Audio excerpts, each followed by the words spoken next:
Com Alagados para você aqui na programação da Play Total FM.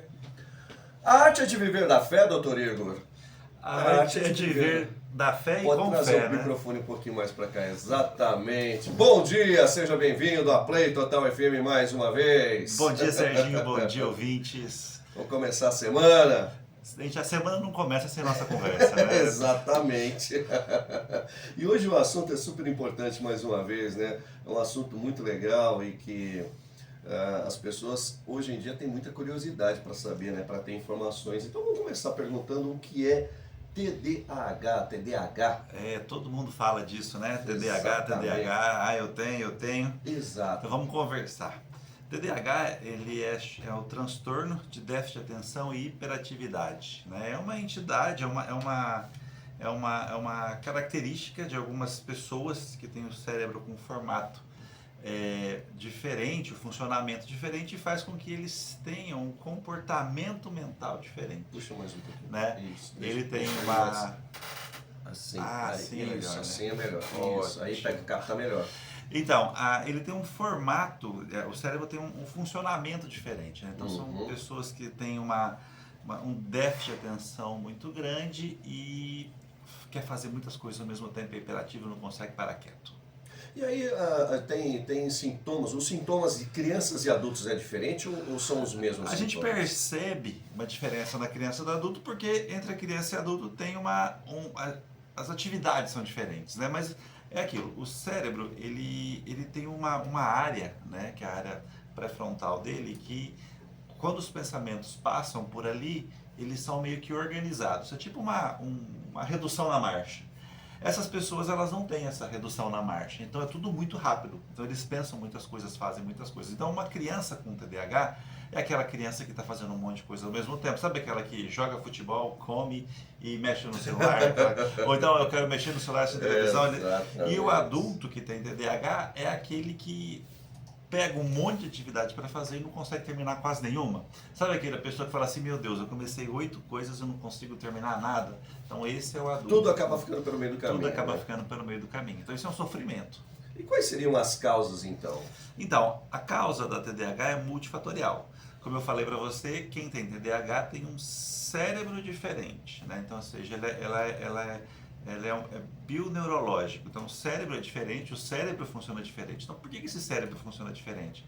Ou porque a pessoa nasceu assim, é genética, tem relação com o ambiente, comportamento. Então, ela é multifatorial, tem uma série de fatores. Eu não consigo achar um único fator que cause isso. Mas o fato de ser um cérebro funcionando diferente, eu já digo que não é uma coisa simples, né? Não é uma coisa que a gente trata facilmente e nem é uma coisa para qualquer um ter, né? Não é uma coisa assim, todo mundo tem TDAH. Não é assim. Entendi. A questão agora da prevalência, né? Isso prevalece em alguma faixa da população? Na verdade é o seguinte, 5% da população pode ter TDAH, né? Então 5%, entre adultos, crianças, 5% tem. Então isso, o que me causa estranheza quando eu penso isso é que 5% em cada 21, né? Então, ou seja, numa sala de 20 alunos, tem que ter um com TDAH. Mas por que tem um monte? Não é verdade? Então, não é para ter muitas pessoas. Se no seu escritório tem 15 pessoas trabalhando, não é para ter praticamente ninguém, ou no máximo um. Mas tem um monte de gente com TDAH. Por que será? Exatamente, por que será? E aí, como é que a gente faz para diagnosticar isso então? Como é que a gente faz diagnosticar exatamente esse o motivo. Por que será? Porque é feito um diagnóstico errado, entendeu? Exatamente. A maioria das pessoas tem o diagnóstico errado de TDAH, né? Por quê? Todo mundo que dorme mal não tem uma boa concentração. Todo mundo que está com depressão, exatamente, exato. Eu teve um dia que um médico virou para mim, ele veio conversar, Igor, eu não estou conseguindo terminar minhas coisas, eu estou fazendo um monte de coisa ao mesmo tempo, minha cabeça está ruim, eu não consigo me concentrar, né, porque eu estou com déficit de atenção. Eu falei, eu me passo uma medicação para TDAH, eu virei para ele e falei assim, quantos plantões você dá por semana? Ele falou, 2. Eu falei, você dorme? Você fica sem dormir 2 dias na semana e você acha que seu problema é TDAH, seu problema é falta de sono. Então, ou seja, para fazer o diagnóstico de TDAH, você precisa de uma consulta com um especialista. Não basta ficar lendo os critérios no Google e falar, nossa, e se você for ler, eu tenho isso. Exatamente. Você precisa passar com uma consulta com o neurologista ou com o seu médico para ele poder descartar outras doenças. Vê se você não está com depressão, vê se você não tem ansiedade, vê se você não está com prevenção do sono, para aí sim, quando você faz isso, você vê que é só 5% de pessoas. E dá pra gente diferenciar, portanto, o TDAH de outros transtornos comportamentais ou de aprendizagem, por exemplo? Às vezes pode ser meramente é claro. Menor, eu vejo isso em criança. Por exemplo, a mãe deixa a criança com o celular, toda vez que ela está com a criança lá naquela correria, a mãe não está aguentando, não, pega o celular aí. Fica com a tela aí. É o Rivotril digital, né? A criança, literalmente, ela parece que ela entra num universo paralelo ali e aí ela fica parada, calma. Só que na realidade, o corpo dela está parado, mas a mente está agitada. Ela acostumou a ficar calma, ativando o cérebro. É uma coisa que a gente pode fazer uma conversa a digital das crianças. Exato. Então, aí chega na escolinha, a professora vira e fala, fica quieto. Aí a criança fica quieta, ela fala, cadê a tela? Né? Porque ela sempre aprendeu a ficar quieta com a tela. Exato. Aí ela começa a ficar agitada. Então, na criança, você percebe que muitas vezes é o uso do digital. É mais um comportamento mesmo. Às vezes você vê uma pessoa que está com claramente problemas depressivos. Então, assim, o importante é você fazer o diagnóstico adequado das doenças antes de você... Porque tem um livro que é o DSM-5, que é o livro de patologias psiquiátricas lá, americano. E uma das coisas que ele fala depois que ele coloca os critérios do TDAH, o último item ele fala assim, se nenhuma outra doença justifique isso. Então, ou seja, se você tem uma outra doença que justifique os critérios, você diz que você tem que descartar outra doença antes de falar. Exatamente. E aí vem os desafios, né? Querendo ou não, tem os desafios para as crianças, tem os desafios para os adultos. Quais seriam aí, no caso, esses principais desafios enfrentados? O primeiro desafio é fazer o diagnóstico correto. Porque se você entrou no Google, foi criticando os critérios de falar que você tem, você já está com o diagnóstico errado.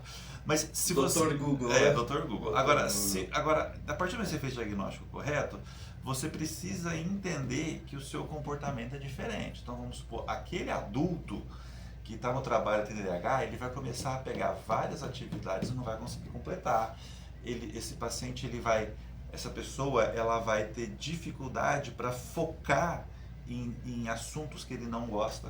Quando o TDAH está num assunto que ele gosta, ele pode explodir o mundo que ele está focado, mas se não gosta. Então, esses são os desafios principais no adulto: dificuldade no emprego, dificuldade na faculdade. E na criança, a professora, quando identifica, ela precisa ter um cuidado com essa criança, porque ela vai ter dificuldade na alfabetização, no aprendizado. Então, o importante faça o diagnóstico para poder tratar. Legal, diagnosticou, aí vamos lá, vamos para o tratamento. Nem sempre é necessário o uso de medicamento, quando que é necessário o uso de medicamento, como é que funciona isso para crianças e para adultos? Você tem tratamentos medicamentosos e não medicamentosos, né? Então, assim, vamos pensar em não medicamentoso. Exato. Né? Não medicamentoso. Existem algumas condições que você facilita a vida da criança, né? Por exemplo, criar rotina na sua casa. Se você tem uma rotina, todo dia de manhã você toma o café, depois você leva ele na escolinha, depois ele volta para a escola, vai andar de bicicleta, depois... Se ele tem uma previsibilidade, a cabeça dele começa a funcionar de acordo com esses horários, né? Então você tem algumas atividades, ou então você treina, você dessensibiliza o cérebro. Se você fala assim, ele não consegue ler, então você vai todo dia naquele horário, vai ler uma frase, depois da semana seguinte 2 frases, você vai dessensibilizando, vai treinando o cérebro. E o adulto, ele tem que começar a entender que ele tem isso e parar de fazer várias atividades ao mesmo tempo. Ele só vai terminar uma atividade quando começa a outra. Então, é uma terapia comportamental, mas ele vai precisar de ajuda. Tem profissionais, psicólogos que fazem isso. Você não citou medicamentos. Os medicamentos são confiáveis? Medicamentos são muito bons e seguros se a pessoa tem TDAH. Olha que interessante. Então, tá aí a importância de você fazer o diagnóstico. Exatamente. As medicações de TDAH, olha que interessante, ele é um estimulante. Todos eles se baseiam no princípio da Ritalina. né? O que ele faz, a Ritalina? Gente, não saia por aí comprando essas É, coisas. Deixa o é. doutor explicar aqui, mas por favor. É o que eu falei, você precisa ter o diagnóstico. Né? Exatamente. Ele tem que ter o diagnóstico, não tem o diagnóstico, só que também nem consegue comprar, porque né? precisa de receita. Mas assim, a Ritalina, ela ativa aquela área do cérebro que eu falei que estava meio que desligada, que é o freio de mão do cérebro. Então, ela ativando aquilo, aí o seu cérebro volta a filtrar as informações, você começa a a pensar de maneira mais racional. Só que isso é seguro e é adequado se você usa com o diagnóstico feito. Se você começa a usar essas medicações e na realidade o que você tem é uma bipolaridade, que você tenha um déficit de sono, você vai piorar o seu caso, você vai acabar entrando num caso de estafa, vai exacerbar um quadro de depressivo ou de ansiedade. Então, é interessante isso. São seguros, existem tratamentos medicamentosos e não medicamentosos, mas eles precisam ser acompanhados por um profissional. Você está falando também sobre intervenções terapêuticas, né, que são recomendadas por Então, é o que eu falei, o ideal, TDAH. Hoje, a terapia que mais é adequada na psicologia, que a gente chama de terapia cognitivo-comportamental, em que você adequa o seu problema, você tenta melhorar, minimizar os seus problemas com ajustes no seu comportamento, né? Ajustes na maneira com que você agir, organização do dia, né? Dessensibilizando determinadas características que são muito ruins. Então, o ideal é procure um especialista, um psicólogo especializado em terapia cognitiva comportamental, que hoje o que os estudos mostram que mais funciona como terapia não farmacológica do TDAH. Interessante, né? Mas é importante realmente fazer esse cuidado, ter todo esse cuidado realmente, procurar um médico. Não sai por aí, né, achando que você está com TDAH. Exato, não sai por aí fazendo tique nos critérios, porque eles se confundem. Os critérios de TDAH se confundem com privação de sono, se confundem com depressão, se confundem com estresse. Todo mundo que está estressado fica irritadiço, hiperativo, não consegue se concentrar. Então são características que se confundem. Então por isso que você encontra todo mundo fala, eu tenho TDAH, eu tenho TDAH. Na realidade você não tem. Na maioria das vezes, a cada 3 que fala para mim que tem TDAH, eu acredito que 2 não tem. Ou os 3 que falaram. Porque é o que eu falei, é 5% da população. Exato. Né? Então, olha só, a mesma porcentagem de pessoas com TDAH no Brasil, no mundo, são pessoas superdotadas. Você tem 5% de superdotados e 5% com TDAH. Por que eu só vejo TDAH e não vejo superdotado? Você está me entendendo? Era para você, o número de superdotados que você vê era para você ter na mesma proporção. Se na sua sala tem um TDAH, era para ter um superdotado também, porque é o mesmo número. E por que não tem? Porque provavelmente aquela TDAH, ou a TDAH não é descodificada, ou o superdotado, coitado, está lá perdido. Mas assim, resumindo, o nosso problema precisa fazer o diagnóstico. Legal. Tá bom? São 8h52, deixar mais uma vez um abraço aí pro pessoal e para seguir, acompanhar as suas redes sociais e mais, acompanhar essa conversa que a gente teve aqui nessa manhã de segunda-feira no canal no YouTube. Para começar, um abraço pro Alex, meu irmão. Ô Alex, bom dia Alex! Todo dia assistindo a gente. E um abraço a todos vocês, muito obrigado pela companhia aí nessa segunda de manhã. A nossa semana não começa sem a conversa. Começando o mês também. E estamos aí, se você quiser mais informação, ver as outras entrevistas, está no YouTube, no Instagram, no Facebook, Dr. Igor Pressinotti. Um abraço a todos. Um abraço, boa semana. Vamos lá, 8h53, essa é a Play Total.